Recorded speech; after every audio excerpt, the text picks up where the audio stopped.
So today I am back. It's been a long month on the road, and I'm excited to get back into maybe one of the most critical concepts in group facilitation that I can think of.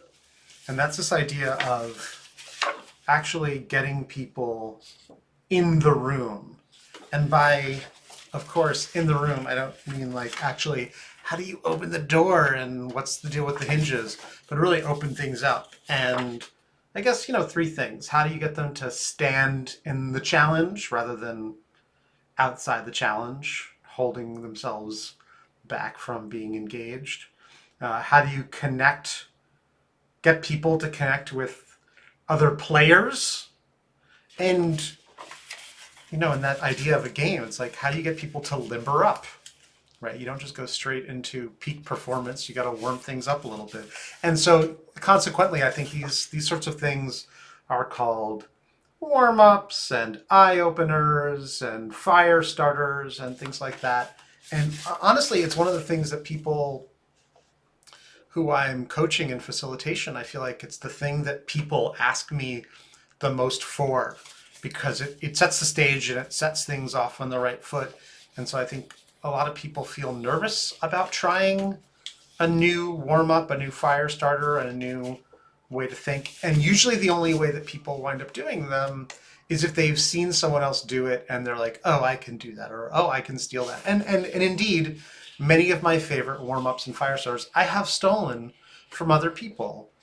For example, the Yes But Party, which I use to help people get really energized and to understand like the really important idea of opening, exploring, and closing that I want them to get so that they can be in the design thinking mindset, not just going straight to a solution, but opening things out.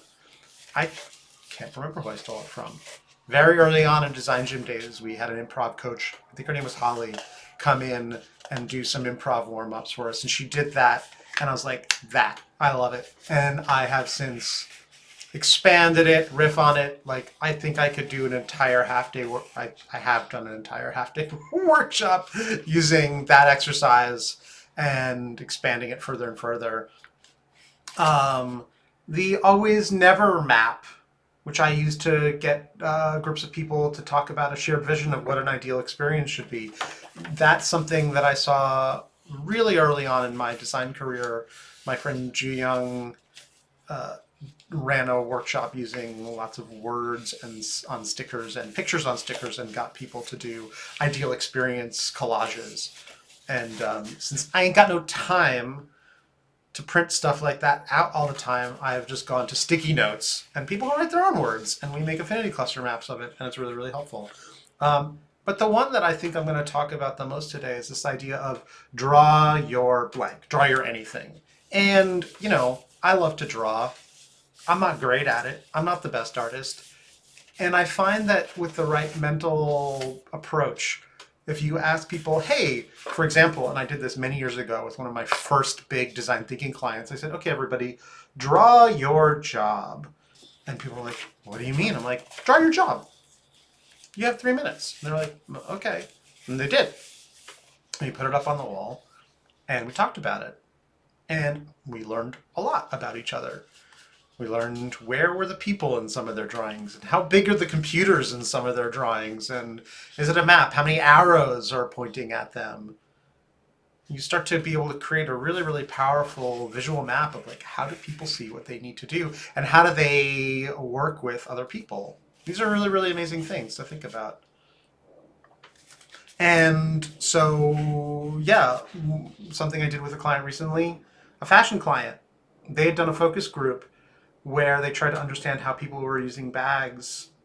And one of the things that they had people do in the focus group was to draw their bag and how it worked with them. And so this was all stuff that they had seen. And I said, okay, let's draw your favorite bag. And we had these are all fashion people. They were super excited to draw their favorite bag and to talk about it and get to know everyone else in the room. And then I said, hey guys, these are your favorite bags, but guess what? Those are your customer's favorite bags. You are not your customer. Now, I'll be honest, I don't think I actually intended things to land there, but it was something that I knew that they needed to learn. And I used that drawing exercise as an opportunity to help them connect, talk about themselves and their loves, but also to get them to step back from the problem in a new way. And I think drawing is always going to be an interesting way to do that. Draw your blank. And so one that I just did with another fashion client was, okay, draw the story of how you fell in love with your favorite product. And people love talking about their favorite product. People talked about tabletop washing machines. People talked about how they fell in love with backpacks, energy bars, so on and so forth. Really, really excited to talk about those things.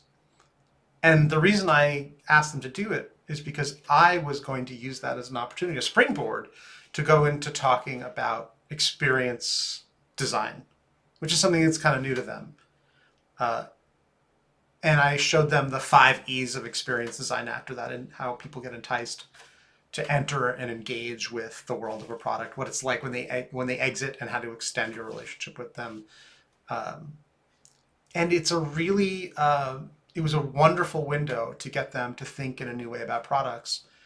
These guys were caught in the day-to-day grind of making stuff and forgot that the thing that they were really trying to do was make things that people would fall in love with, tell their friends about, use forever. And so when you're thinking about warming people up, it's not just doing an improv game where you pass around an invisible ball, which is fun, and which I've seen people use to teach groups about leadership, teamwork, collaboration, communication. A talented facilitator can take pretty much any activity that they see as connected to something and get people to draw out an insight from that. But you can steal these anytime you want. But I would just offer you the opportunity to say, what do you want people to learn? What's the experience you want them to have to look at things in a new way? And draw your blank is probably going to be a way that you can get them to do that in a new and special way. So that's it. I'm really glad to talk to you guys again. It's been a while, and I look forward to talking to you again real soon.